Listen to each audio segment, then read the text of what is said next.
আজকে চলে আসলাম খুবই একটি ইউনিক একটি রেসিপি নিয়ে, যা আপনারা একবার তৈরি করে খেলে এই রেসিপির ফ্যান হয়ে যাবেন। তো খুবই সহজ একটি রেসিপি আর খেতে খুবই অসাধারণ। উপরে ক্রিস্পি অ্যান্ড ভিতরে থাকবে চিজ দিয়ে ভরা চিজি একটি ফ্লেভার। তো দেরি না করে চলুন রেসিপিটি শুরু করা যাক। একটি বাটিতে নিয়ে নিব সেদ্ধ করা আলু, তার উপরে দিয়ে দেব পেঁয়াজ, তারপর দিয়ে দিব ধনিয়া পাতা, এখন দিয়ে দিব কুচি করে কাটা কাঁচামরিচ, সামান্য লবণ, রসুনের গুঁড়া, আদার গুঁড়া, জিরা, কর্নফ্লাওয়ার। এরপর এই সবগুলোকে একসাথে আমরা ভালোভাবে মিক্স করে নিব। আপনারা কে কোথা থেকে আমার এই ভিডিওটি দেখছেন অবশ্যই কমেন্ট করে জানাবেন। আমি আপনাদের সবার কমেন্টের উত্তর দিব, কারণ আপনাদের কমেন্ট পড়তে আমার খুবই ভালো লাগে।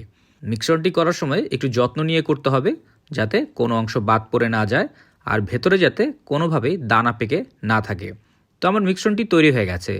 এই রেসিপিটি আপনার খেতে যেমন মজা আর তৈরি করা খুবই সহজ। আপনারা দেখে দেখে এই রেসিপিটি ঘরে যে কোনো সময় তৈরি করে ফেলতে পারবেন।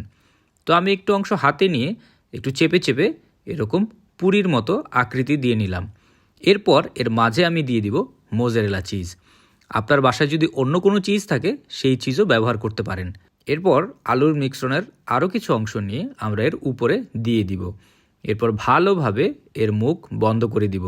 একে দেখতে কিছুটা পুরির মতো লাগছে, তো খেয়াল রাখবেন যাতে কোনো ফুটো ফাটা না থাকে, তাহলে ভিতরের চিজ বের হয়ে আসতে পারে।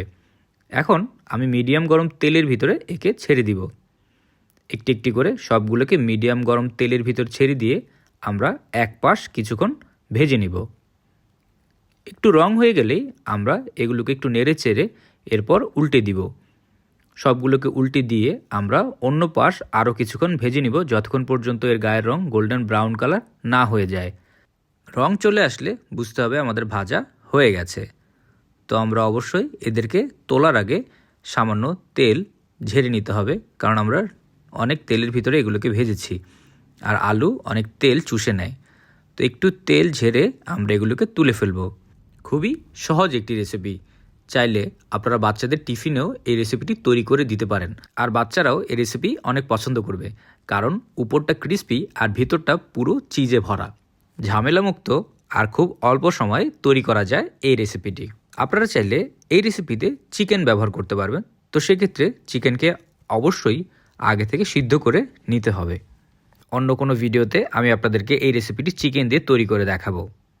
এরকম মজার মজার রেসিপি পাওয়ার জন্য টোস্টেড বাংলা পেজকে অবশ্যই ফলো করবেন। ভিডিওটি ভালো লাগলে একটি লাইক অ্যান্ড শেয়ার করতে ভুলবেন না।